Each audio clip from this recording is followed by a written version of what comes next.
তুমি কি পার্টিতে যাচ্ছ? এটা কি সাধারণত বর্তমানের কোনো কাজ বা অবস্থা না, বলো? একদম ব্যাখ্যা সহ অ্যানালাইসিস করে দেখিয়ে দিয়েছি।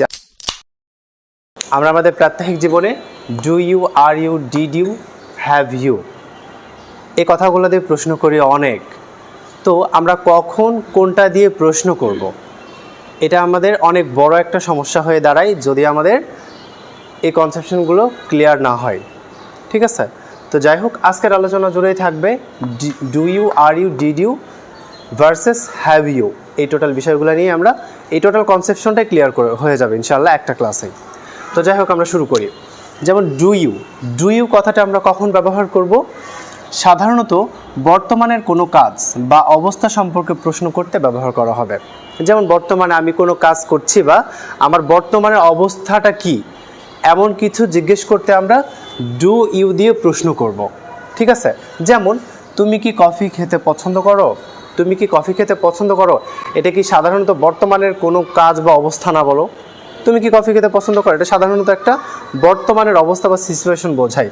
তো এই জন্য আমরা এখানে ডু দিয়ে শুরু করব। তাহলে কি হবে? Do you like coffee? Do you like coffee? ঠিক আছে? তার মানে আমরা এখানে এ বাক্যে দেখতে পাচ্ছি যে বর্তমানে সাধারণ কোনো কাজ বা সাধারণ একটা অবস্থা সম্পর্কে প্রশ্ন করা হচ্ছে, যার কারণে আমরা এখানে ডু ইউ দিয়ে প্রশ্ন করেছি। কথা ক্লিয়ার? আচ্ছা, 2 নম্বরে দেখবো আমরা আর ইউ। আমরা আর ইউ কখন ব্যবহার করব? বর্তমানে যে কাজটা হচ্ছে মানে চলমান বা কোনো অবস্থা সম্পর্কিত প্রশ্ন ব্যবহার করা হয়।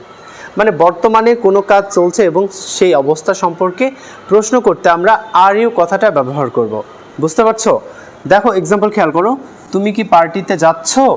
তুমি কি পার্টিতে যাচ্ছ, এটা কি একটা বর্তমানে এই মুহূর্তে একটা সিচুয়েশন বা অবস্থাকে প্রশ্ন করছে না? সেটা চলমান না? তুমি কি পার্টিতে যাচ্ছ, তাহলে এটা ইংরেজি কী হবে? আর ইউ দিয়ে শুরু করতে হবে। কি দিয়ে? Are you. Are you going to the party? Are you going to the party? Are you going to the party মানে তুমি কি পার্টিতে যাচ্ছ। এখানে আর ইউ কেন দিলাম? কারণ এখানে বর্তমানে যে কাজটা হচ্ছে সেই কাজের কি চলমান একটা অবস্থা বোঝাচ্ছে, যার কারণে আমরা আর ইউ দিয়ে শুরু করেছি। কথা বুঝতে পারছো?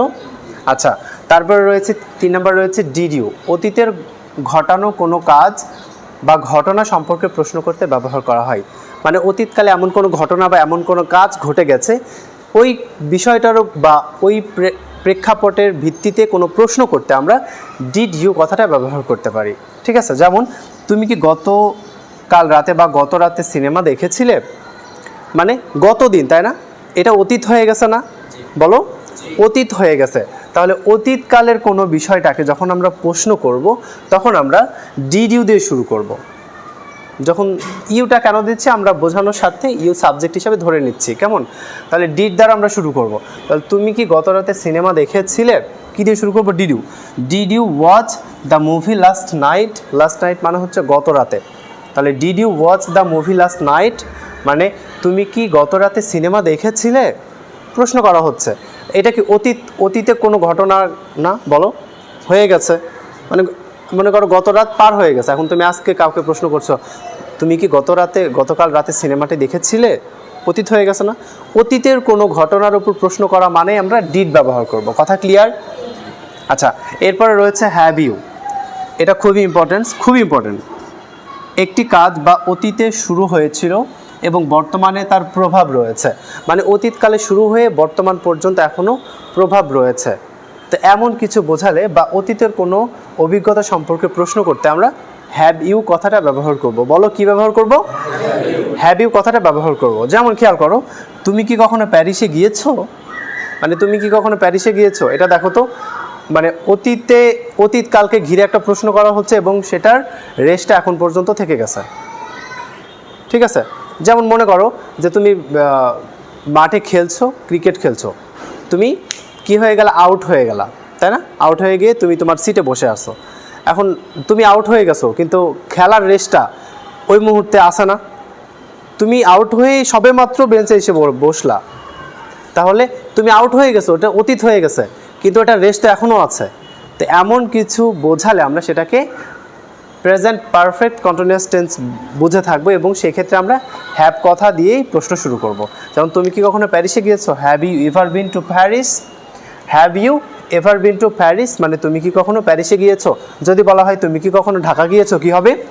Have you ever been to Dhaka. প্যারিসের জায়গায় ঢাকা ভাষা দিলে হয়ে যাবে।